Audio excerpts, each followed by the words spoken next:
Magandang gabi po mga kapatid, mga kaibigan. Welcome po sa ating Sunday evening service dito sa Jesus Christ Baptist Church. Tayo po ay nagpapasalamat sa Diyos muli sa patuloy niyang supply ng biyaya at kalakasan.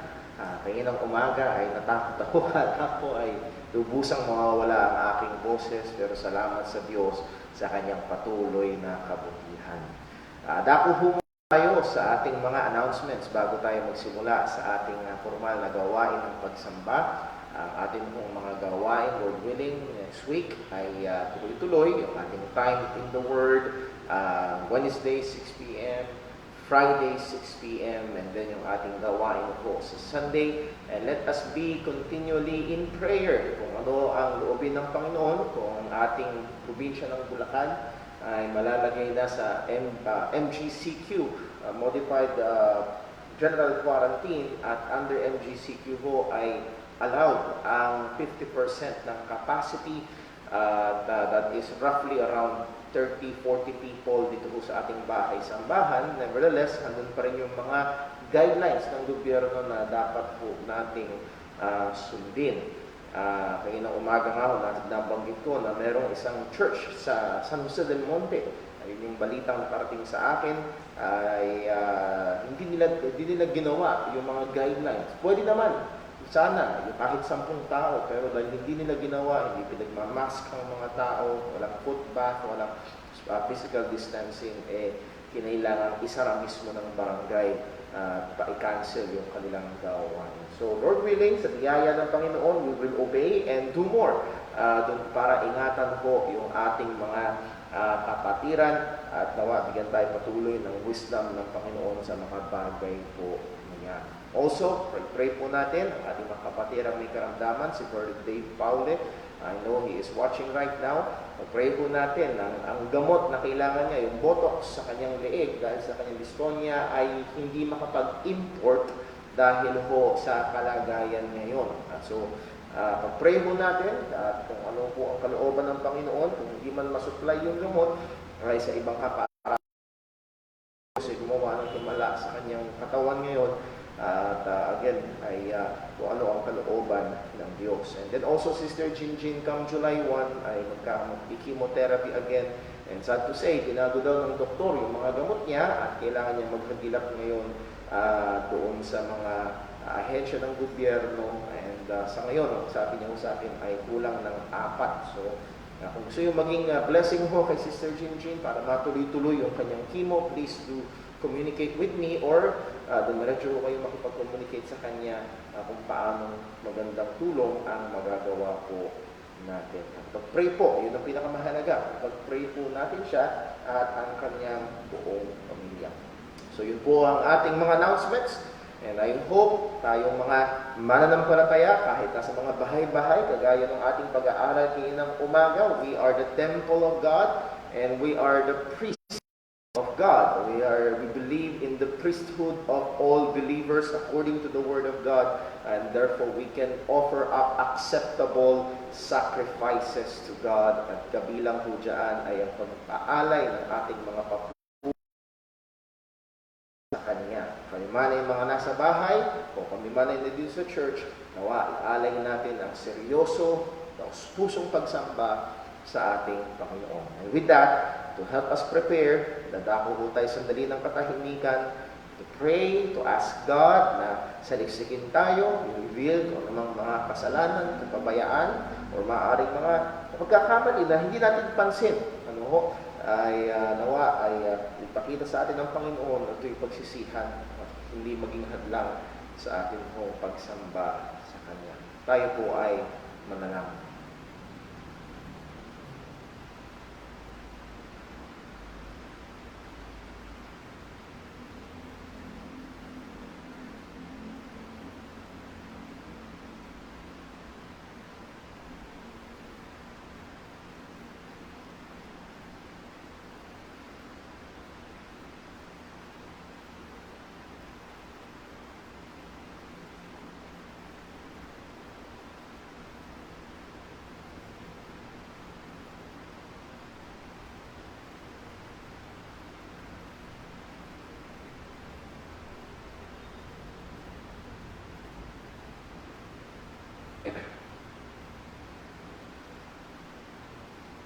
Let us pray. O aming dakilang Diyos, aming Ama, Diyos na banal, Diyos na maluwalhati, aming pinupuri at nasasalamatan ang iyong dakilang pangalan. Salamat po, O Diyos, sa iyong biyaya, sa iyong kabutihan, sa iyong mga pagpapala na patuloy na pinagkakaloob sa amin. Alam namin, Panginoon, na hindi kami karapat-dapat. Alam namin, O Diyos, na ang dapat sa amin ay parusa dahil kami bawang mga nagkakasala laban sa iyo. Ngunit salamat po, O Diyos, sa iyong mahabang pasensya. Salamat po sa iyong mahabaging puso. At lalo't higit, Panginoon, salamat po sa iyong bugtong na anak na namatay sa krus at nagbayad ng aming mga kasalanan. At sinamang na kay Kristo, tunay na sumasampalataya sa Kanya, ay may tunay na kaligtasan. Salamat po, O Diyos, sa mga katotohanan ito. At salamat po, Panginoon, sa aming napag-aralan kaninang umaga. Kaming mga mananampalataya, O Diyos, ay iyong templo, ang iyong tahanan. Ang banal na Espiritu ay nakatahan sa amin bilang individual na mga Kristiyano.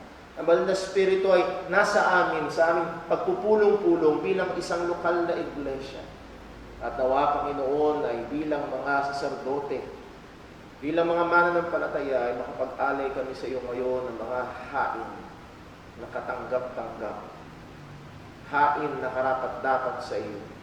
At alam namin na ang tanging paraan na ito'y katanggap-tanggap ay sa pamamagitan ng aming Panginoong Jesucristo. Walwalhati ka po nawa, mataas ka po nawa. Gabayan mo kami, O Diyos, maging ang aming mga kapatiran na sa mga bahay-bahay at tunay matutuon ang aming puso't isipan sa pagsamba sa iyong pangalan. Maraming salamat po, O Diyos. At lahat ng ito ay hinihiling namin sa pangalan ng aming Panginoong Jesucristo. Amen. Tayo po ay umawit sa Panginoon.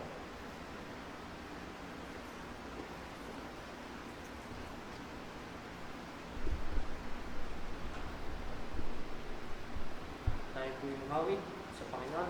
Isang paratag song number 191. All Hail the Power. Song number 191.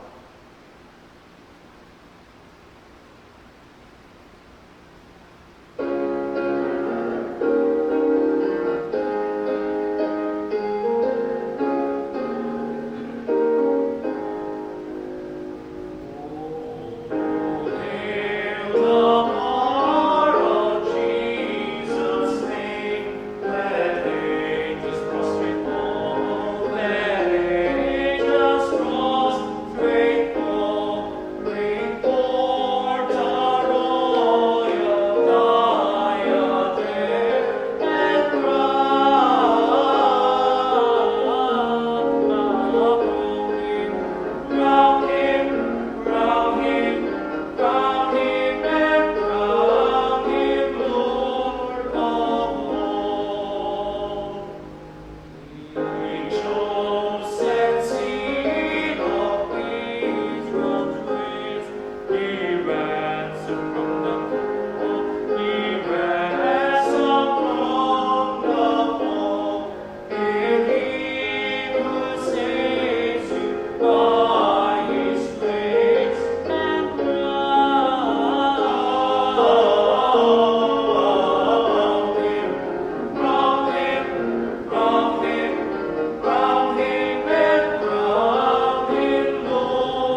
Tayo po dumako sa ating sabayang pagbasa ng salita ng Panginoon at ito po yung mula muli sa aklat ng mga awit. Psalm 65. Psalm 65, awit 65. At itutuloy po natin ang ating mong binasa kayo ng umaga mula verses 8 hanggang 13. Psalm 65 verses 8 to 13. Kung inyong nakita, ay sabay-sabay po nating basahin mga kapatid, mga kaibigan. Ito po ang sabi ng salita ng Panginoon. Ready? Read. They also that dwell in the uttermost parts are afraid at thy tokens. Thou makest the outgoings of the morning and evening to rejoice. Thou visitest the earth, and waterest it. Thou greatly enrichest it with the river of God, which is full of water. Thou preparest them corn, when thou hast so provided for it. Thou waterest the ridges thereof abundantly. Thou settlest the furrows thereof. Thou makest it soft with showers. Thou blessest the spring thereof. Thou crownest the year with thy goodness, and thy paths drop fatness. They drop upon the pastures of the wilderness, and the little hills rejoice on every side. The pastures are clothed with flocks, the valleys also are covered over with corn, that they shout for joy, they also sing. Pagpalain po ng Diyos sa pagkabasa ng kanyang mga salita, muli po tayong manalangin. O Panginoon naming Diyos, Nakakamangha o Diyos ang iyong kadakilaan, ang iyong karunungan, ang iyong kabutihan, ang iyong kapangyarihan. Nabasa namin sa iyong salita na ikaw ang gumagawa, ikaw ang nagpapaulan, ikaw ang nagbibigay ng pangangailangan ng mga halaman, ng mga damo, ng mga hayop sa parang, sa bundok, maging sa nandun sa mga karagatan. Lord, lahat ng ito ay nasa ilalim ng iyong pangangalaga. Panginoon, paalala mo sa amin ang katotohanan na sinabi mo. Kung ang mga ibon ay inaalagaan mo, kami pa kaya na mas mahalaga kaysa mga ibon. Panginoon, sa mga pagkakataon na nandun ang kahirapan, kabigatan, Lord, particularly sa aming mga kapatiran na may matinding mga pangangailangan, lalo na ang may mga karamdaman. Lord, ang iyong kamay na nagbibigay ng comfort, ang iyong sustento, hindi lamang ng mga pisikal at material na pangangailangan, kundi lalo higit ng dagdag na pananampalataya at kaaliwan na mumula sa iyo. Yun ang ipagkaloob, O Diyos. Uli, Panginoon, namin pong niadalangin, particularly si Brother Dave. Alam mo po ang bawat kirot na kanyang tinitiis. Kundi si Sister Jinjin, Panginoon, ang kahinaan ng kanyang katawan. Ama, mahabag ka po. Sa iyo ay walang imposible. Kung yung kalooban, Panginoon, ngayon din, alam namin, ang kagalingan ay darating. Nevertheless, Panginoon, kami ay humihingi, hindi ng aming gusto, kundi ang iyong kalooban, sapagkat yun ang pinakamainam. Muli, O Diyos, turuan at tulungan mo kami na magalak at matutong magtiwala sa iyong kalooban. Maaaring ito man ay hindi maabot ng aming mga lohika o pagrarason. Pero turuan mo kami magtiwala sa iyo. Panginoon, nawa patuloy ka naming masamba. Nawa maialay namin sa iyo ang mga hain. Launa sa lahat ang aming mga sarili bilang hain buhay. Banal at kanugod-lugod sa iyong harapan. Panginoon, dalangin din po namin ang kapatawaran sa anumang mga pagkakasala o walang natatago sa iyo. Tulungan mo kami, Panginoon, bilang mga mananampalataya na patuloy na labanan, patayin ang mga kasalanang nakatahan pa sa aming mga buhay. At lahat ng ito, Panginoon, ay sa iyo namin hinihiling sa pangalan ng aming Panginoong Jesucristo. Amen. Tayo po yung umawit ng minsan.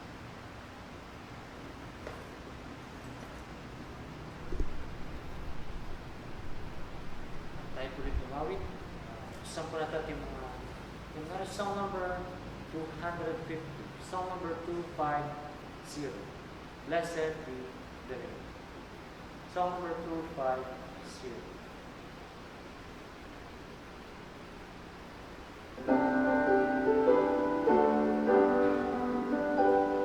Oh, praise to Him who reigns above in majesty supreme, who gave His Son for man to die, that He might man redeem.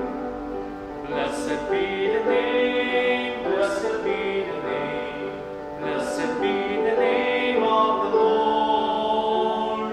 Blessed be the name, blessed be the name, blessed be the name of the Lord.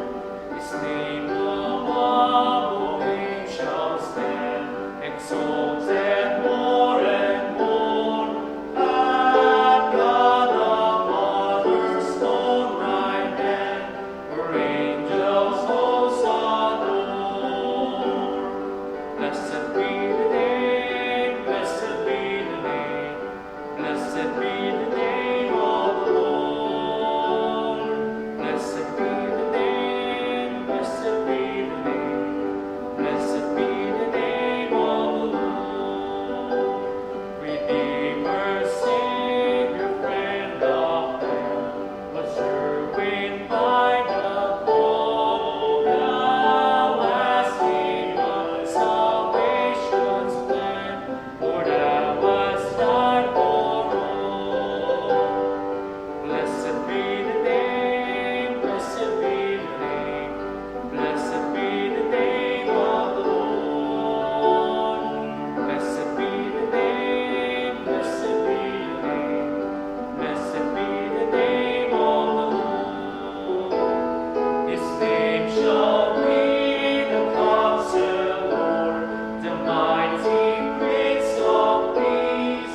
All earth's kingdoms conquer o'er, whose reign shall never cease. Blessed be the name, blessed be the name, blessed be the name of the Lord. Blessed be the name, blessed be the name, blessed be the name of the Lord.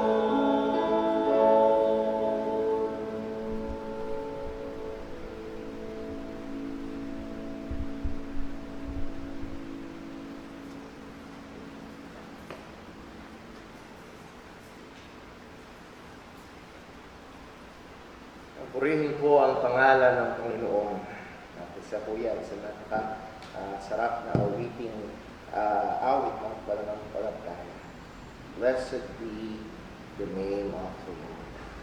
Well, muli ho, happy Father's Day sa ating mga ama ng tahanan. Kung meron hong mga nanonood ngayon ng mga ama ng tahanan, muli po kayong binabati, mga kapwa ama, at maging ang aking sariling ama. Happy Father's Day po.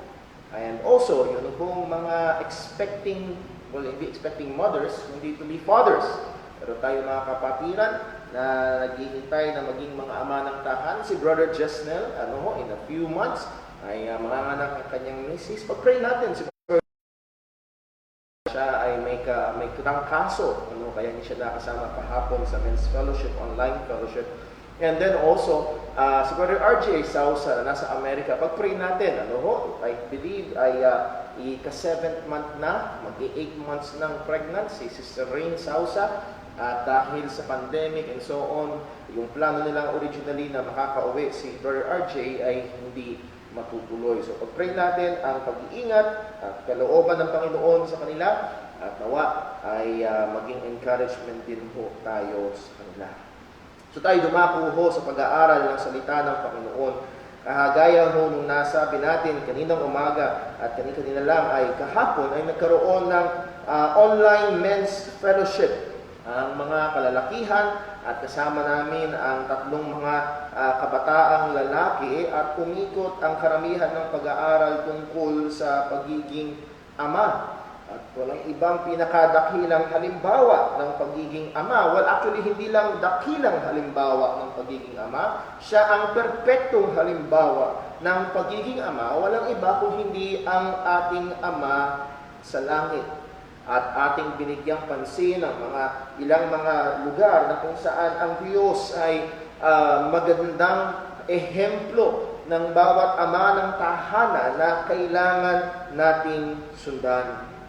At kaya ko sinabi mo yun sapagkat napakahalaga ang pagkakaroon ng ehemplo. Yung bang meron kang pattern, meron kang sinusubukang sundan. Sabi ko nga ho sa men's fellowship kahapon, nung ako'y nag-aaral ng high school sa matematika, lalo na pagdating sa algebra, trigonometry, or sa physics, ay ako'y gulong-gulo kapag walang example. Tuwing merong problem na ibibigay, may formula na kailangan gawin, ay lagi at lagi hanggat maaari ay babalik doon sa mga example, paano ginawa, ano ang susunod, saan pupunta. Napakahalaga ng example. At ganoon din ho sa pagtuturo sa mga bata, napakahalaga ng pagbibigay ng example or ng illustrations para maunawaan nila yung isang alala ko ho nung nakaraang at 2 weeks ago, nahandyan ho yung dalawang pamangkin ng aking misis. At sinusubukan ko silang turuan, hindi na mag-gets yung pagkakaiba ng itlog na may kamatis at kamatis na may itlog. And it's speaking of portions, kung alin ang mas marami, itlog na may kamatis, mas marami yung itlog. Kamatis na may itlog, mas marami yung kamatis. At para talagang maibigay ko sa kanila, ay kumuha pa ako ng ilustrasyon ng halimbawa, kumuha pa ako ng itlog talaga. At sa sinamaang palad ay gumulong yung itlog at nabasag. Well, again, ang punto ay kumukuha ng example, visual aid, or illustration para madaling matutunan. Well, kaya ko sinabi ho yan, the same is true in the living out of our Christian lives. Ang pagkaalam ng mga katotohanan ng pananampalataya at ang pamumuhay ng mga katotohanan na ito ay dalawang magkaibang bagay. Kagaya nga ho sa pag-aaral, may mga bagay na maaaring naiintindihan mo, pero pag sinosolve mo na, kailangan mo ng halimbawa. At ganoon din sa buhay natin bilang mga Kristiyano. Kailangan natin ng mga huwaran or magiging halimbawa. Si Apostol Pablo mismo, ang sabi niya sa 1 Corinthians chapter 11 verse 1, "Be ye followers of me, even as I also am of Christ." Maging tagasunod ko kayo kung paanong ako ay sumusunod naman kay Kristo. Sa Philippians 3 verse 17, ang sabi ni Pablo sa mga Kristiyano sa Philippi, "Brethren, be followers together of me and mark them which walk so as ye have us for an ensamples." So hindi lang si Pablo, hindi lang sinasabi niya ako lang ang dapat niyong sundin, hindi lang siya ang dapat na halimbawa, kundi markahan niyo rin yung ibang mga mananampalataya na lumalakad sa kaparehong kaparaanan na inyong mga magsisilbing halimbawa. Kailangan natin ng mga halimbawa na maaaring gamitin ng Panginoon upang bigyan sa atin ng katotohanan sa pamumuhay sa araw-araw ang mga spiritual na katotohanan. Mga pattern na magandang sundan, mga halimbawa na ating magiging huwaran. At kagaya ho at para ho sa pagpapatuloy ng ating pag-aaral sa Book of 1 Timothy, at tayo ho ay nasa chapter 4, at ating pinag-aaralan ang mga larawan, itsura, o katangian ng mabuting lingkod ng Panginoon. At ang ating titingnan ngayon ang isang mabuting lingkod ng Diyos sa iglesia ay isang mabuting halimbawa. So buksan po natin sa 1 Timothy chapter 4 at basahin book natin mula verse 6 hanggang verse 13. 1 Timothy chapter 4 verse 6 to 13. Ito po ang sabi ng salita ng Panginoon. "If thou put the brethren in remembrance of these things, thou shalt be a good minister of Jesus Christ." So dito po galing yung ating titulo ng pag-aaral, Good Minister of Jesus Christ, nourished up in the words of faith and of good doctrine, whereunto thou hast attained. But refuse profane and old wives' fables, and exercise thyself rather unto godliness. For bodily exercise profiteth little, but godliness is profitable unto all things, having promise of the life that now is, and that of that which is to come. This is a faithful saying, and worthy of all acceptation. For therefore we both labor and suffer reproach, because we trust in the living God, who is the Savior of all men, especially of those that believe. These things command and teach. At ito po yung verse na ating bibigyan pansin ngayong gabi. Let no man despise thy youth, but be thou an example of the believers, in word, in conversation, in charity, in spirit, in faith, in purity. Till I come, give attendance to reading, to exhortation, to doctrine. Pagpalain po ng Diyos ang pagkabasa ng kanyang mga salita. Let us pray. O muli, O Panginoon, kami ay lumalapit sa iyo. Desperadong nangangailangan ng iyong pagtuturo, pagtatama, pagsaway, paalala. O kailangan namin ng iyong pagkilo sa aming mga buhay. Patuloy mo kaming hubugin sa ohamis ni Kristo. Panginoon, kung may mga kasalanan na kailangang patayin, pagsisihan, Panginoon, ipakita mo po sa amin. At kung meron pang mga katangian na upang kailangan pang pag-ibayuhin, Panginoon, tulungan mo po kami. Hubugin mo kaming patuloy sa waris ng aming tagapagligtas. Lalo na po ako bilang isang lingkod sa iglesia, sa mga kapwa naglilingkod sa mga anumang ministeryong iyong pinagkatiwahan. Tulungan mo kami na maging mabuting halimbawa. At lahat ng ito, O Diyos, ay sa iyo namin hinihiling sa pangalan ng aming Panginoong Hesukristo. Amen. Po, ito ho ang ating pinakamensahe ngayong gabi. A good minister of the church must strive to live a life of exemplary character so that his life becomes an adornment to the truths he declares. A good minister of the church must strive to live a life of exemplary character so that his life becomes an adornment to the truths he declared. Ang isang mabuting lingkod ng iglesia o ni Kristo ay kailangang magsumipag mamuhay ng isang buhay na huwaran ng mga katangian upang ang kanyang buhay ay maging palamuti sa mga katotohanan na kanyang idinideklara. Meron akong nabasa minsan isang libro at ang author nito ay nagngangalang si Richard Baxter. Si Richard Baxter po ay isang lalaking ginamit ng Panginoon noong 1600s at nung siya particularly nabuhay noong 1615 hanggang 1691. At sa kanyang isang libro na pinamagatang The Reformed Pastor, ay meron dong portion na kanyang sinabi at ito ay tumatak sa aking kaisipan. And let me quote, "Take heed to yourselves," sabi ni Richard Baxter, "lest your example contradicts your doctrine." Ingatan nyo ang inyong mga sarili, bantayan nyo ang inyong mga sarili, na baka ang inyong mga example o yung inyong mga ginagawa ay kumukontra sa inyong mga tinuturo. Lest you unsay with your lives what you say with your tongue,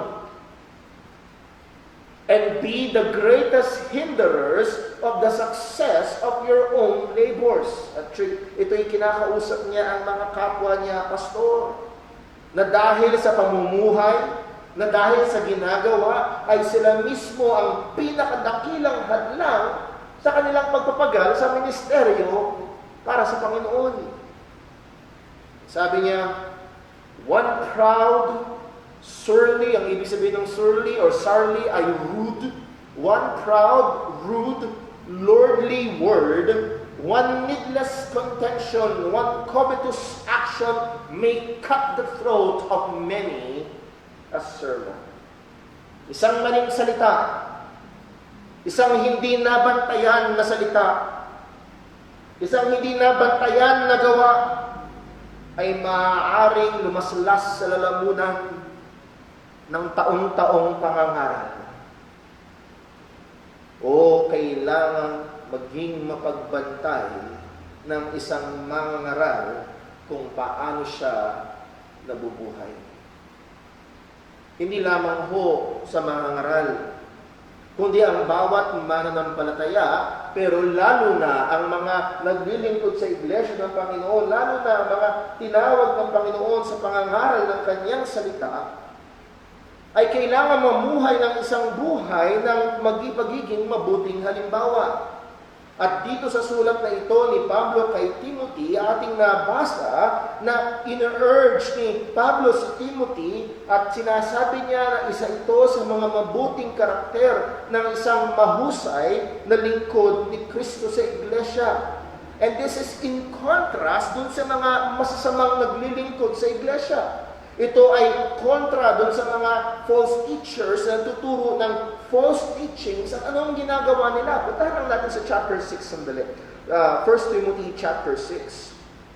1 Timothy chapter 6 verse 3, ito po ang sabi, if any man teach otherwise, tuturo sila ng iba, consent not to the wholesome words, even the words of our Lord Jesus Christ, and to the doctrine which is according to godliness. He is proud, knowing nothing, but doting about questions and strifes of words, whereof cometh envy, strife, railing, evil surmisings, perverse disputings of men, of corrupt minds, and destitutes of the truth. So itong mga false teachers na ito, humihiwalay sila sa katotohanan at kung ano-ano ang kanilang tinuturo na nagre-resulta sa envy, strife, railings, and so on. So again, itong mga false teachers, dahil sa kanilang mga nakabase ang kanilang pamumuhay sa kanilang mga katuruan, ito ho ay nagdudulot ng maling pamumuhay at hindi magandang ehemplo para sa mga mananampalataya. At hindi dapat ganun si Timothy. Siya dapat ay isang maging mabuting lingkod ni Kristo. Well, ano-ano ba yung mga katangian? Bibihin lang nating mabilis. Una, a good minister of Christ is a true servant of Christ. Kailangan siya isang tunay na lingkod ni Kristo. Hindi siya peke, hindi siya nagpapanggap.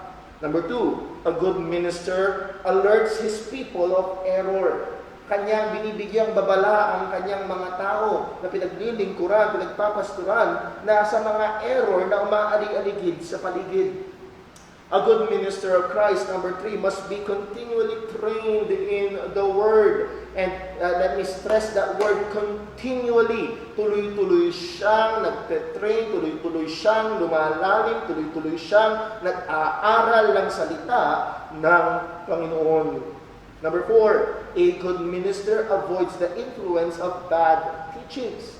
Kung ang mga mananampalataya ay binibigyan niya ng warning at umiwas sa mga maling katuruan, ay siya din mismo ay kailangan maging mapagbantay sa kanyang sarili. Na hindi siya mag-aksaya ng panahon sa mga katuruan na walang basihan at makakasama lamang sa pananampalataya at ministeryo. Panglima, a good minister trains himself in godliness. Not just in doctrine, in the Word, but in godliness, in living out sa pamumuhay bilang isang Kristiyano, lalo na lingkod ni Kristo.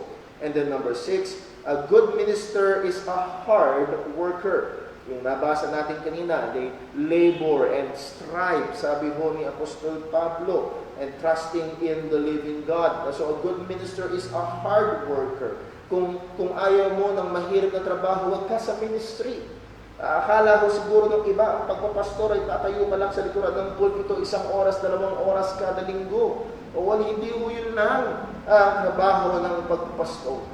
O mga kapatid, he is a hard worker. And then number 7, last time di po tayo natapos, a good minister, Christ ministers God's word faithfully and authoritatively.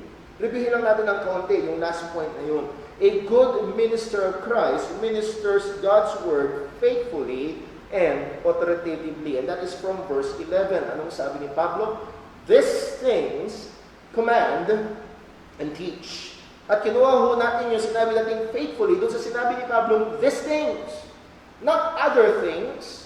Hindi kukuha si Timothy ng ibang mga bagay na kanyang iduturo. Hindi siya kukuha sa katuruan ng mga pagano, ng mga Greek mythology or Roman mythology. No. He will teach these things. Siya dapat ay matapat sa mga katuruan ng Panginoon. Kagaya ng sinabi muli ni Pablo sa kanya sa 2 Timothy chapter 2 verse 2, and the things that thou hast heard of me among many witnesses, the same commit thou to faithful men who shall be able to teach others also. And remember, bigyan natin na dito si Paul is speaking not as a senior but as an apostle, a revelation bearer of God. Dahil nire-reveal ng Diyos ang mga katotohanan sa pamamagitan ni Pablo, itong mga katotohanan itong nire-reveal ng Diyos, which is the Word of God. Ang sabi ho ni Apostol Pablo, commit thou these same things to other men who shall be able to teach others also. So there must be faithfulness, not creativity. Maaaring creativity sa kaparaanan ng pagtuturo, pero hindi creativity sa content ng tinuturo. Tayo ay limitado sa kung ano ang malinaw na sinasabi ng salita ng Diyos. And then pangalawa, not just faithfulness, but to teach it authoritatively. So a good minister of Christ ministers God's word faithfully and authoritatively. Hindi siya tumatayo sa harapan para mag-suggest. Hindi siya tumatayo sa harapan para ibigay ang kanyang sariling opinyon at isang opinyon kasama ng marami pang mga opinyon diyan sa labas. Siya tumatayo sa harapan na lang sabi ni Pablo, command and teach. Command and teach. Ipag-utos mo, ituro mo ang mga bagay na ito. And that is with authority. And again, ay naalala natin na ang force ng authority ay hindi yung kanyang sariling personality. Hindi lang dahil malakas yung boses niya, hindi lang dahil malakas yung dating niya, kung hindi ang authority ay nanggagaling sa salita ng Diyos. Ito ay may otoridad na magtali ng konsensya. Ito ay may otoridad na sumuway. May otoridad na magtama. May otoridad na magbago. Dahil ito ay salita ng Panginoon.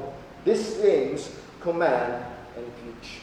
So ang isang lingkod ng Panginoon ay isa sa mga pangunahing gawain niya ay ang pag-deliver, pagpapakain ng salita ng Panginoon, and He must do it faithfully and authoritatively.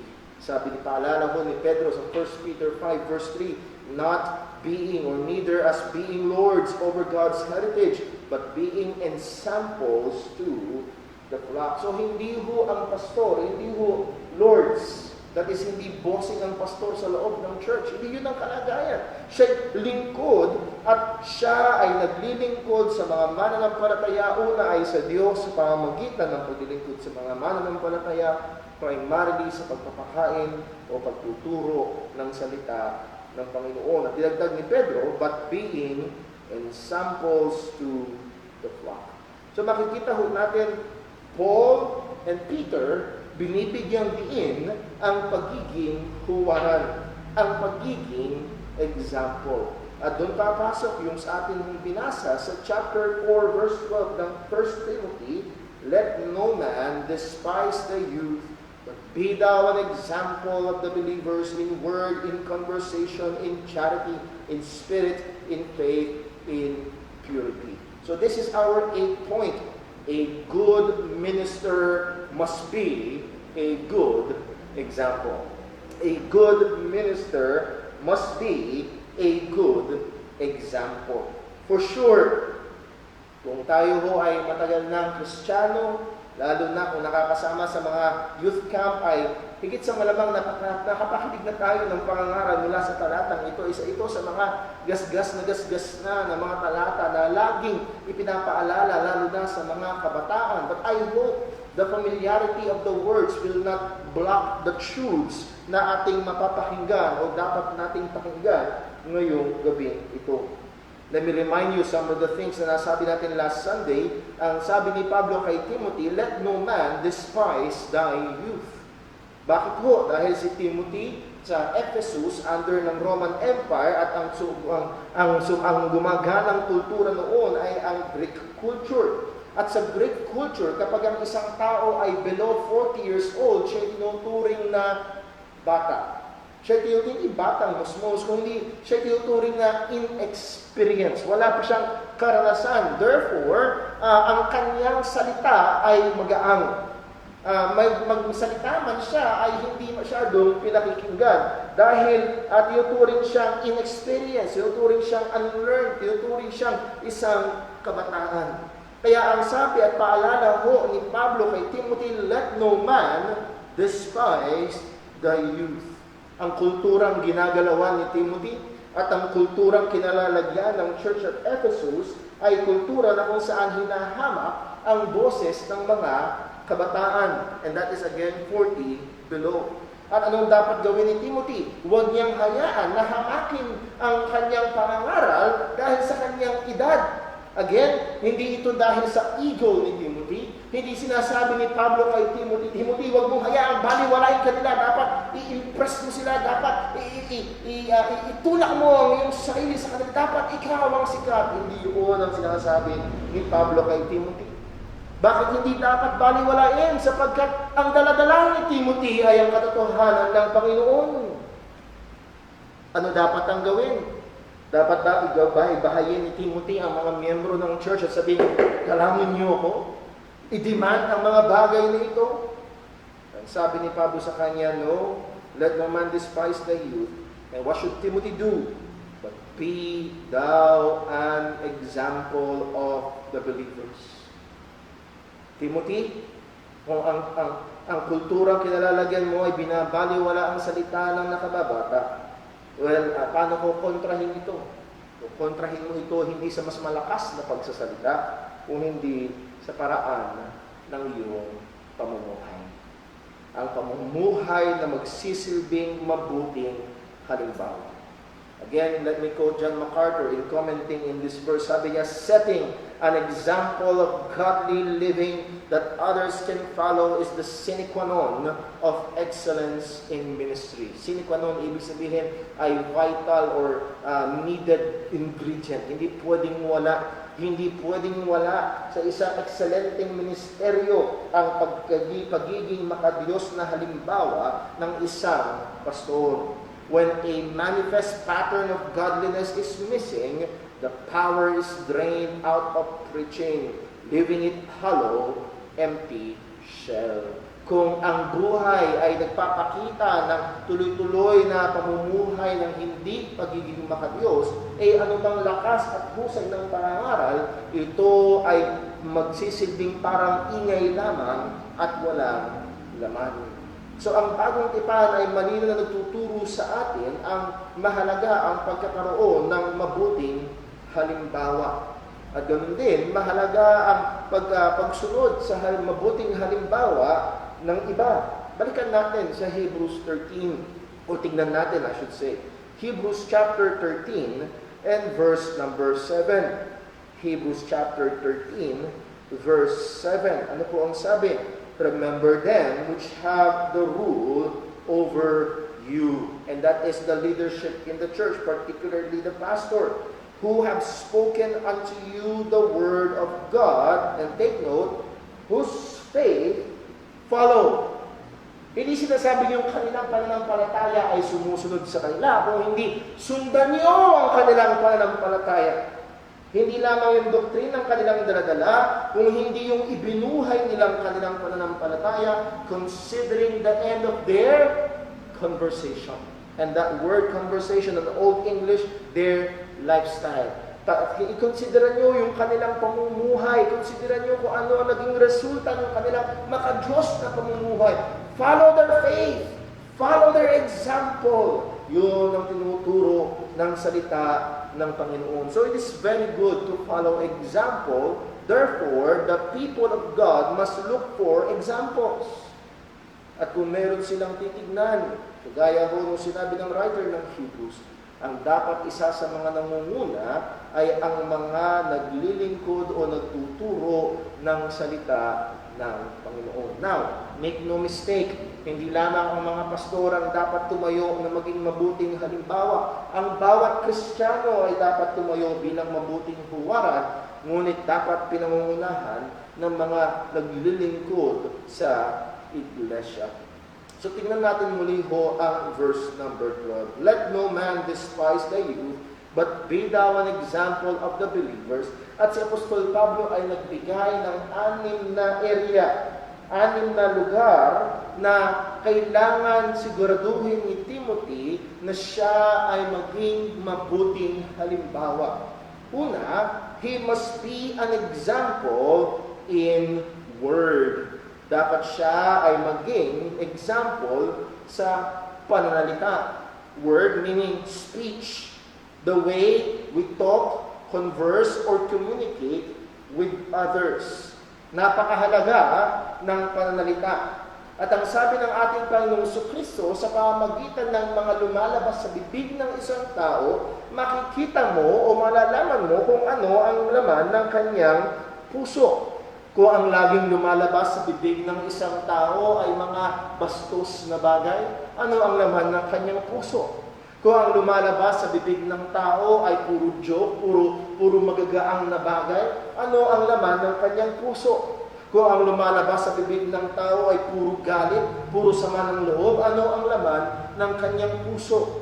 Mariwanag ang sabi ni Jesus sa Matthew chapter 12 verse 35, a good man out of the good treasure of the heart bringeth forth good things, and an evil man out of the evil treasures bringeth forth evil things. At sinabi niya ito sapagkat naririnig niya yung mga ipokritong mga religious leaders nung panahon niya na yes, sa kabila ng sila'y pagmasama ang kanilang puso ay nagagawang magsalita ng tila baga mabubuting mga bagay. Pero ang sabi ni Jesus, out of the abundance of the heart, the mouth speaketh. Ang isang Kristiyano ay dapat magkaroon ng pagbabantay sa kanyang bibig. Ang sabi ng James, sa James chapter 3, buksan lang po natin. James chapter 3, verse number 5. James chapter 3 and verse number 5. Ano po ang sabi? Even so the tongue is a little member and boasteth great things. Behold, how great a matter a little fire kindleth. Kinumpara ang dila para bang isang napakaliit na apoy, isang spark lang ng apoy, at gaanong kalaking sunog ang pwedeng gawin ng isang maliit na apoy. O ganun din daw ang dila. Napakaliit na bahagi ng katawan. Pero anong alab, anong apoy ang pwedeng simulan nito na maaaring lumangon? Oo, nangyari na sa history. At maraming mga churches ang hindi nagbantay sa dila at ang buong iglesia ay nasunog, and that's not literally, kundi nahati ang buong iglesia. Bakit? Sa hindi pagbabantay ng dila. At kung merong dapat nagbabantay ng dila, higit sa lahat ay walang iba kung hindi ang pastor na ang pangunahing ginagawa ay ginagamit ang dila sa pangangaral ng salita ng Panginoon. Again, kung itutuloy natin ang pagbabasa sa Book of James, ang sabi niya, pwede bang mangyari na sa iisang balon ay lumabas ang matamis na tubig at mapait na tubig? Pero nangyayari yan sa mga tao, sa umaga ay nagpupuri sa Panginoon, pero paglabas ng church ay minumura niya yung isang tao. And how nakabalita pa ako na kung saan merong pastor sa gitna ng kanyang pangangaral ay gumagamit ng mga salita na hindi marapat. O mga kapatid, hindi tayo dapat ganun, lalo na ang mga lingkod sa iglesia ng Panginoon. Sa Ephesians, buksan natin sa Ephesians chapter 4, ay dito nagbigay ng mga medyo mas detalyadong mga bagay si Apostol Pablo na dapat alisin sa bibig ng mga Kristiyano, and lalo na sa mga lingkod ng iglesia. Ephesians chapter 4 verse 29, anong sabi? Let no corrupt communication proceed out of your mouth, but that which is good to the use of edifying, that it may minister grace unto the hearers. Huwag daw lumabas ang masamang mga salita. Huwag daw lumabas ang mga mapanirang salita. Huwag daw lumabas ang mga mababahong salita sa ating mga bibig, kung hindi kung ano ang mabuti sa ikatitibay o ikalalago. Tanong tayo sa verse 31. Anong sabi? Let all bitterness, wrath, anger, and clamor, and evil speaking be put away from you with all malice. And yung evil speaking dyan is slander. Ibig sabihin yung paninirang puri, ginagamit mo ang iyong bibig para siraan ng isang tao sa harapan ng iba. And then, sa chapter 5, tanong tayo sa chapter 5, verse number 4, anong sabi ni Pablo? Neither filthiness, nor foolish talking, nor jesting, which are not convenient, but rather giving of thanks. And again, sa mga talatang ito, marami, puro patungkol sa mga lumalabas sa bibig, filthiness. Ito'y pumapatungkol sa mga mahahalay, mga bastos na bagay na lumalabas sa bibig. At mayroong mga tao na yun ang libangan at yun ang natural na lumalabas. Mayroong mga kanta.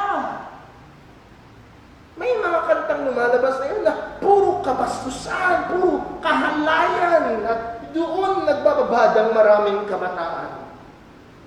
Let no filthiness, nor foolish talking, mga mangmang na pagsasalita, mga walang kabuluhang pagsasalita. At ang sabi pa doon, jesting. Alam niyo yung jesting? Pag pinag-aralan niyo yung word na jesting, ang ibig sabihin ho niyaan is well-turned. Ibig sabihin ng well-turned, ang husay niyang bumalik. Alam niyo, may mga taong ang husay sumagot. Ang husay bumalik ng salita. Ang husay, siguro sa term na mas maunawaan natin, ang husay mambara para mangpahiya. O nawa, sabi ng salita ng Panginoon. Yes, alam natin, may mga pagkakataon talaga nagbibiruan ng mga tao, pero yung sinasadya kong parahin para durugin ang kanyang pagkatao, hiyain siya sa harapan ng iba. Let this, ang sabi ng salita ng Panginoon, ay maalis dapat sa atin, kundi ang dapat sanang lumalabas sa bibig natin is giving of thanks. Pagpapasalamat sa Diyos, pagpupuri sa Panginoon. So muli ho mga kapatid, ang bawat Kristiyano ay inuutusan ng Diyos na maging mapagbantay sa dila kung paano natin ito ginagamit, kung ano ang sinasabi, kung ano ang lumalabas. Pero lalo na, doble, triple, quadruple, lalo na sa lingkod ng Panginoon.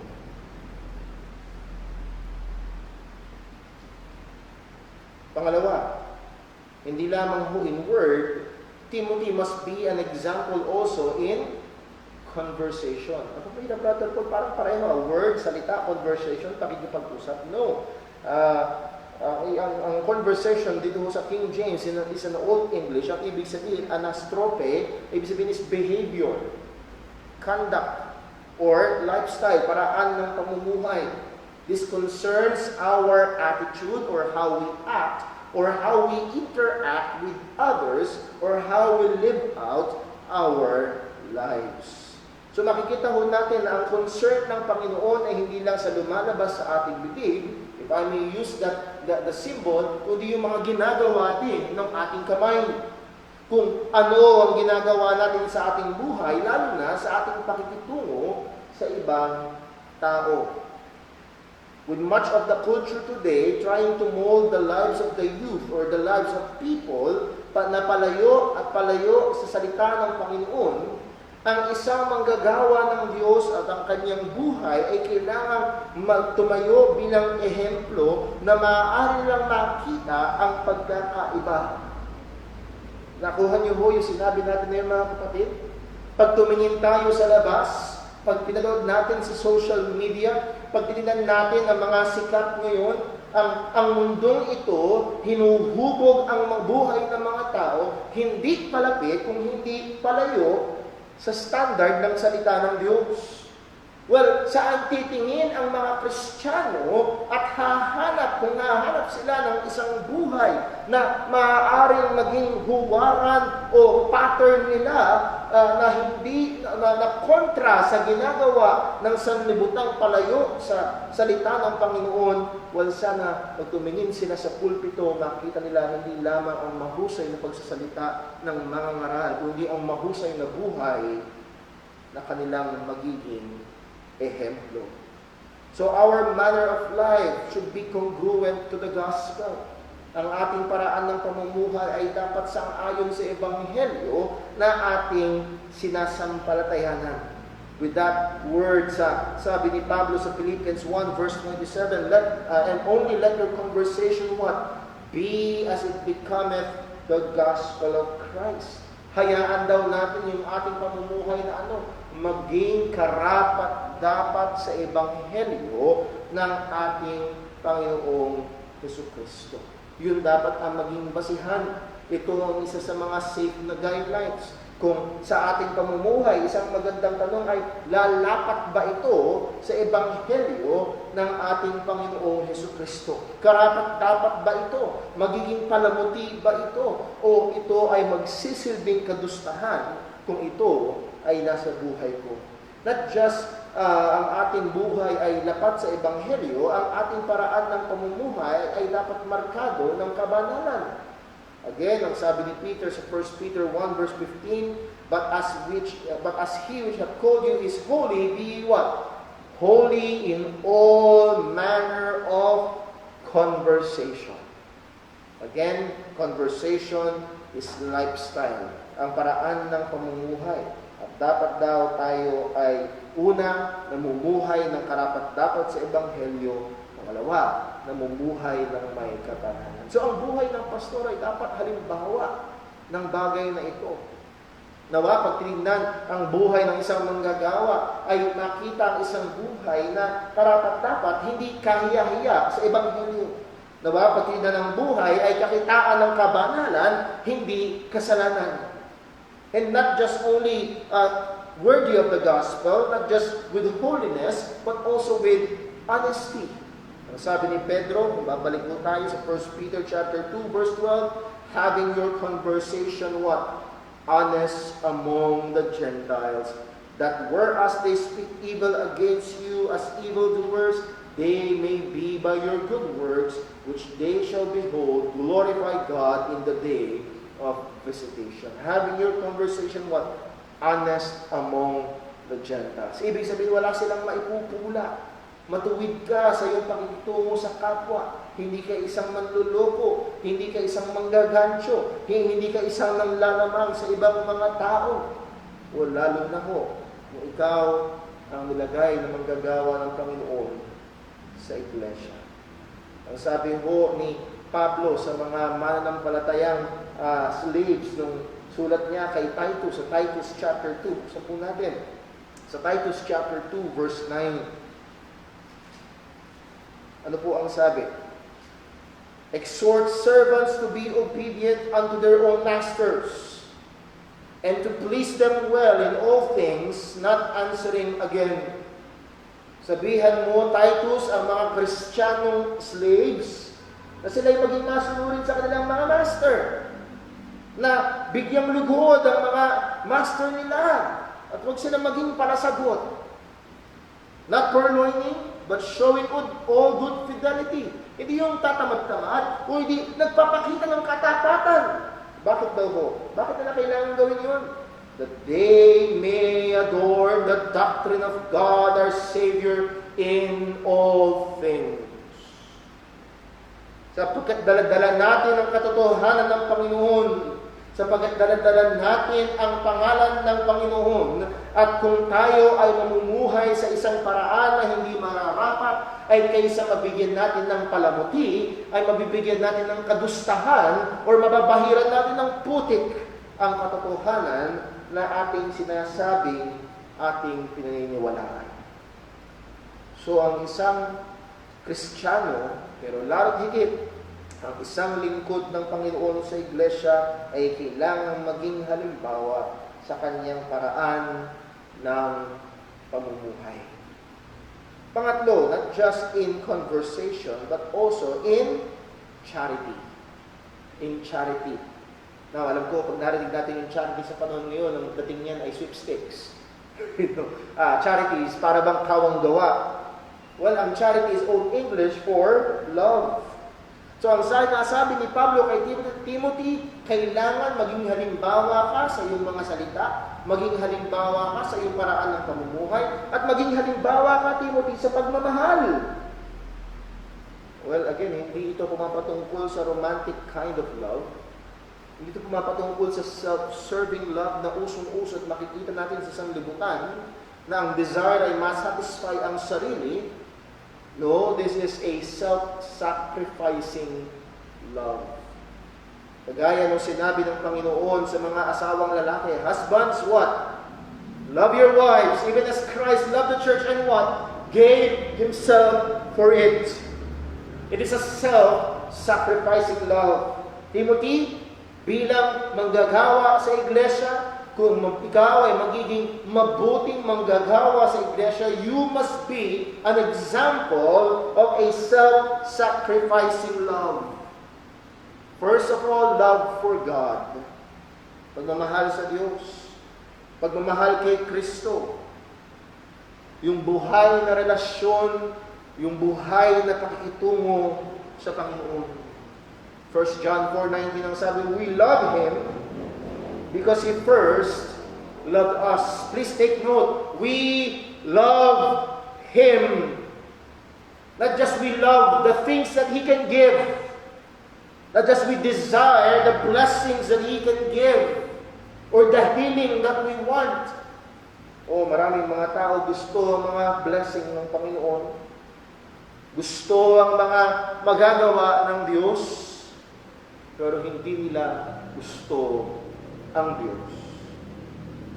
O kung merong kakakitaan ng isang tao, na handon ang puso na mahal ang Panginoon at hindi lang siya lumalapit sa Diyos para may makuha sa Diyos, kundi lumalapit siya sa Diyos dahil mahal niya ang Diyos at gusto niya ang Panginoon. Kung meron dapat halimbawa niya at nangunguna dyan, ay walang iba kung hindi ang lingkod ng Panginoon sa kanyang iglesia. At ang pagmamahal na ito ay dapat nagtutulak. Kaya nga sinabi ni Apostol Pablo sa 2 Corinthians 5:14, the love of Christ constraineth us, controls us. And not just the love for God and for Christ, but also love for the brethren, a self-sacrificing love for the brethren. 1 John 3:14, anong sabi ni John? We know that we have passed from death unto life. How can you know? Paano pa masisigurado na ikaw nga ay nalipat na mula sa kamatayan patungo sa buhay? Matitiyak mo na ikaw ay ligtas. Paano daw ang sabi ni John? We know we have passed from death unto life because we love the brethren. Isa sa mga pangunahing tanda ng isang tunay na Kristiyano ay may pagmamahal sa kapatiran. He that loveth not his brother abideth in death. Ano ang hamon sa atin ng Panginoon? Anong hamon sa atin ng salita ng Diyos? Hereby, verse 16, 1 John chapter 3. Hereby perceived we the love of God because He laid down His life for us, and we ought also to lay down our lives for the brethren. And again, that is self-sacrificing love. At kung kinakailangan maisakripisyo ang sarili para sa kapatiran.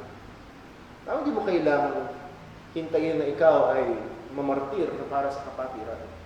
Pwede mong gawin ang mga practical na bagay. Lalo na sa panahon na ito ng pandemya, ang sabi ng verse 17, 1 John 3:17, but whoso hath this world's good, pinagpala ka ng Panginoon, and seeth his brother have need, nakikita mo natin yung pangangailangan, and shutteth up the his bowels of compassion from him. Ang sabi dyan, how dwelleth the love of God in him? And again, the love of God is not hindi yun, but the saving love of God.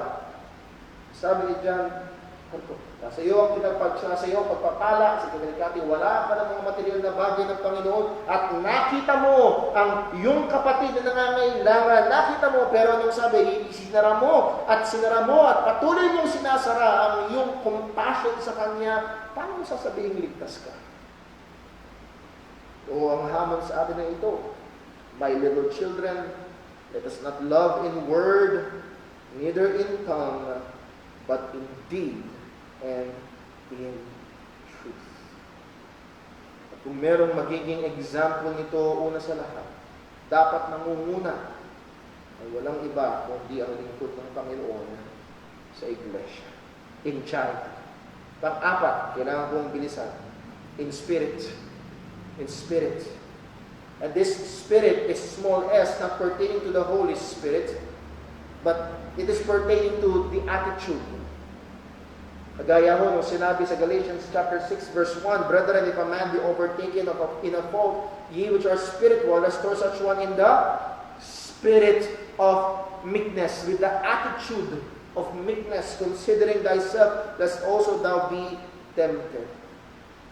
So hindi lamang ho ito pumapatungkol sa, hindi lamang ho yung lumalabas sa ating bibig, hindi lamang ho yung ginagawa ng ating kamay, kundi maging yung espiritu, yung nasa sa loob, kung bakit mo ginagawa ito at kung paano mo ginagawa ang isang aksyon. Kailangan ho nating bantayan, hindi lamang ang ating sinasabi, hindi lamang yung ating ginagawa, kundi ang kondisyon at laman ng ating puso habang sinasabi natin ito o ginagawa natin ito. Oo, maaaring ikaw ay nasa likuran ng pulpito at laman ng bibig mo ang mga napakagandang salita at papuri sa Diyos, pero ang iyong espiritu, ang iyong attitude ay nagnanais na hindi ikaw, hindi ang Diyos ang maitaas, kung hindi ikaw mismo. Oh, beware. Beware sa spirito na naririyan. So, in spirit, these are the governing passions ng isang tao. Sabi ng Proverbs 16 verse 32, He that is slow to anger is better than the mighty, and he that ruleth his spirit than he that taketh a city. Dahan dapat yung pagpipigil sa mga emosyon, sa mga passions. Anong sabi ni Pablo sa 1 Corinthians 9:27? But I keep under my body and bringeth it into subjection, lest that by any means when I have preached to others, I myself should be a cast away. And that word keep under my body, sa ating yun ng mga commentator, it literally means give a black eye. Kinokontrol, hindi hinahayaan na yung passion, yung attitude na yun ang manguna sa buhay. So, not just in charity, but also in spirit. Panglima, in faith. Maging example dapat si Timothy o isang mabuting lingkod ng Panginoon ay maging example sa pananampalataya. And no, hindi ito faith na ine-exercise natin sa Diyos. Hindi rin ito pumapatungkol sa faith na lupon ng mga katotohanan na ating pinapaniwalaan, kundi ito ay pumapatungkol sa faith that is yung paraan ng ating pamumuhay. So this can be better translated faithfulness. Na kailangan ng isang lingkod ng Panginoon ay kakitaan ng pagiging mabuting halimbawa in His faithfulness in dealing with others. Ito ho ay madalas na honesty sa pakikitungo sa iba. 2 Corinthians 8:21 ang sabi, providing honest things. Providing for honest things, not only in the sight of the Lord, but also in the sight of man. At ganun dapat ang ministeryo ng isang lingkod ng Panginoon. Pinoprovide niya ang mga totoo. Siya'y honest, siya'y faithful sa kanyang dealings, hindi lang sa Diyos, kung hindi sa mata ng mga tao. 1 Peter 2:12, having your conversation honest among Gentiles. So we must live an honest life. We must live a faithful life. Kamakailan lamang ho ay narinig ko ang isang kwento And I believe it to be true. Na meron daw isang pastor sa probinsya. Alam mong ginawa, Brother Gab? Yung pastor ay may sasakyan. At yung sasakyan ng pastor, binenta niya doon sa miyembro. At pagkabenta niya ng sasakyan doon sa miyembro, after ilang weeks lang yata, hiniram niya. May pupuntahan lang daw siya. So pinahiram naman yung miyembro. Wala yung miyembro doon sa pastor. Pagdating doon sa pinuntahan, binenta ulit yung sasakyan. Masahe nilang pa ulit. That is unfaithful. That is deceiving. Yun ay mapantaya. So dapat nahandun ang faithfulness sa pakikipag-deal sa mga miyembro, pakikipag-deal sa mga tao. Hindi siya nahandyaan for his personal gain, not to take advantage. And also faithfulness sa pakikipag-usap sa mga tao. Meron mong, I'm sorry to say, hindi lamang po ang mga babae ang chismosa, meron din mga lalaking chismoso. And sad to say, may mga at mag-ingat ho ang manggagawa kung ang mga mananampalataya ay nagtitiwala sa Kanya upang sabihin ng mga problema at humingi ng payo. Nawa masumpungan ng manggagawa ng Panginoon na tapat na hindi isisiwalat ang mga problemang ito ng hindi nararapat. In faith or faithfulness. Number 6 and last, in purity. Dapat maging halimbawa si Timothy sa kalinisan. Itong salita na ito sa Griego, hegneia, sa Greek, ibig sabihin is cleanliness. It can be cleanliness sa lahat ng bagay. Cleanliness of mind, cleanliness of body, cleanliness of conscience. Pero ito ho ay ginamit ulit ni Pablo sa 1 Timothy chapter 5. So, tignan mo natin, 1 Timothy chapter 5. At paano ito ginamit ni Pablo? Verse 2. Anong sabi niya? The elder women as of chapter 5 verse 1, rebuke not an elder, but entreat him as a father, and the younger men as brethren. So yung elder dyan sa verse 1 is not elder pastor, kundi elder na mas matanda sa edad. Rebuke but entreat him as a father, and the younger men as brethren. Turing mo mga kapatid na lalaki, ang younger men.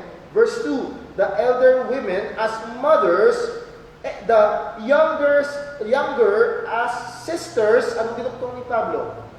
With all purity. It's the same Greek word. At paano ito ginamit ni Pablo? It goes with, or it has to do with sexual purity.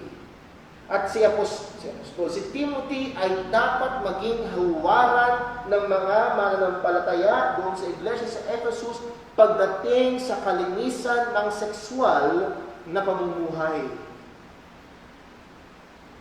Hindi lamang ito dapat ituro ni Timothy, kundi dapat ma-illustrate ni Timothy sa kanyang sariling pamumuhay ang pagkakaroon ng malinis na buhay pagdating sa sexual.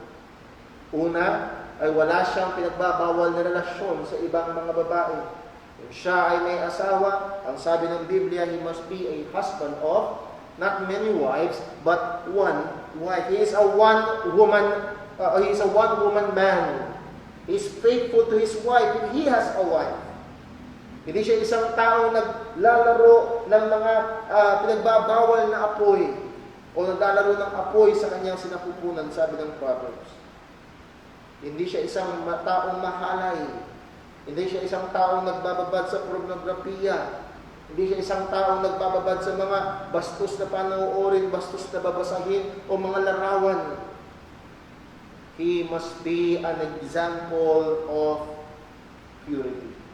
At pag tumingin siya sa mga kababaihan sa iglesia, hindi niya dapat tignan bilang mga prospective na pwede niyang makasalamuha sa sexual na paraan, kundi kanyang tignan ng may kalinisan, may kapuruhan na tinuturing na para bang mga kapatid na babae na nandoon ang kalinisan. Bakit po? Sa ating pagkatapos, bakit po? Sapagkat again, ang pinagpapastoran ni Timothy ay ang Church of Ephesus. At ang Ephesus ay bahagi ng Roman Empire, at ang Ephesus ay namamayani dito ang Greek culture. And guess what? Ang lahat ng anim na ito ay palpak sa Greek culture. Words, hindi ba ingat sa salita? Conversation, hindi ba ingat sa pamumuhay? Charity, hindi pinapakita ang pagmamahal. Spirit, wala silang pagbabantay dyan. Faithfulness, madalas ang panluloko. Purity, pag tumingin ka sa mga emperor ng Roman Empire, marami rito ay mga sensual na mga tao. So muli, Timothy, sang-ayon sa kultura nila, hindi ka nila papakinggan. Pero ipakita mo ang iyong paraan ng pamumuhay nang hindi pang sang-ayon sa kulturang makasalanan, kung hindi sa pamumuhay ng may kabangalan at ikaw maging example at maging malakas ang iyong pamumuhay upang marinig nila ang iyong pangangaral. So paano po kontrahin ni Timothy? Ito'y sa pamamagitan ng pamumuhay ng isang buhay na magiging mabuting halimbawa sa mga mananampalataya sa mga bagay na kailangan nilang sundan. Nawa mga kapatid, hindi lamang ho ang pastor. Sana nakita niyo, hindi lamang ho ang pastor ang inuutusan ng Panginoon. Marami sa mga talatang ating binasa para sa mga mananampalataya sa iglesia. Pero muli, lagi kong sinasabi, lalo na sa aming mga lingkod sa iglesia, ay masumpungan bilang mabuting halimbawa, partikular sa mga kategorya na sinabi ng salita ng Panginoon. Nawa, ipag-pray niyo mo si Brother Paul. Hindi perfecto. May makikita at makikitang kakulangan. Nawa, bilang mga mananampalataya, bilang mga mananampalataya magkakasama sa lokal na iglesia ito, patuloy tayong lumalago, patuloy tayong huhubog sa wangis ng ating Panginoong Jesus. At pag meron kayong nakita ho kay Brother Paul na tila baga napapabayaan o mga bagay na hindi marapat sa isang manggagawa, I would like to request you to approach me. Sa maayos naman na paraan ay paalalahanan niyo. Magbantayan tayo sa isa't isa. Paalalahanan tayo sa isa't isa. Nawa ang mga lingkod sa iglesia, anumang ministeryo ang pinagkatiwala sa atin ng Panginoon, tayo ay maging mabuting halimbawa. Let's pray. Panginoon namin Diyos, aming Ama sa langit, salamat po. Salamat po sa paalala ng iyong salita. Tunay, O Diyos, kung susukatin mo kaming lahat, kung susumpungan kami ay kulang. Salamat po, Panginoon, sapagkat hindi ang aming kawastuhan ang basihan ng aming kaligtasan, kundi ang aming Panginoon sa Kristo. At bilang mga mananampalataya ng Ebanghelyo, tulungan mo po kami na magpursigi, magsumikap, na mamuhay ng isang buhay na karapat-dapat sa Ebanghelyo na aming sinasampalatayaan. Tulungan po kami na mamuhay ng isang buhay bilang mabuting halimbawa para sa mga kapatiran, para sa mga susunod na henerasyon, at para makita rin, Panginoon, ng kultura ng mundo ang kakaibahan ng mga tunay na Kristiyano. Panginoon, turuan at tulungan mo kami. Tunay ang sanlibutan ito ay pabulusok sa pasama. Ginagawang legal ang mga kasalanan. Pinoprotektahan ng batas ang mga karumal-dumal na bagay sa iyong harapan. O Panginoon, tulungan mo kami na maging matatag.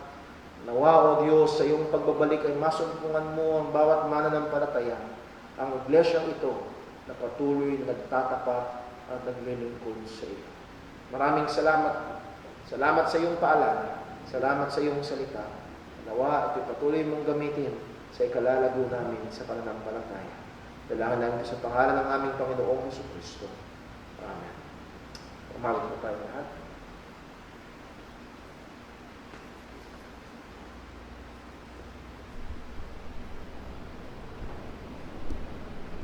Tayo po awit. Song number 282. Living for Jesus. Song number 282. First and last stanza.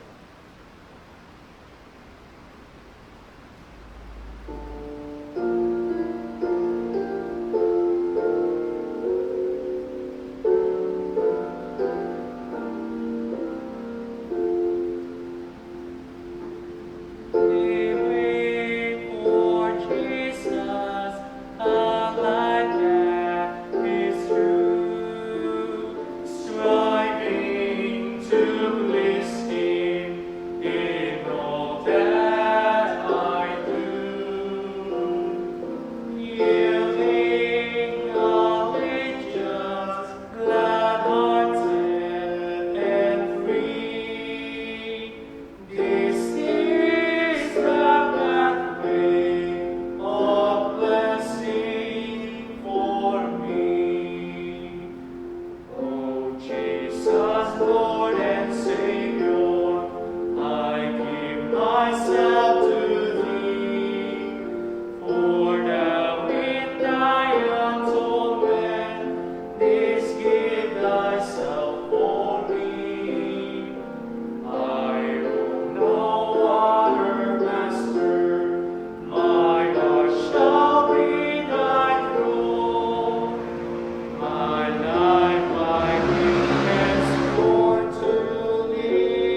Purihin po ang Panginoon. Salamat po mga kapatid sa tayo ay nagkasama-sama sa ating gawain ng pagsamba. And I hope na hindi tayo komportable sa ganitong kalagayan. I hope hindi tayo masanay.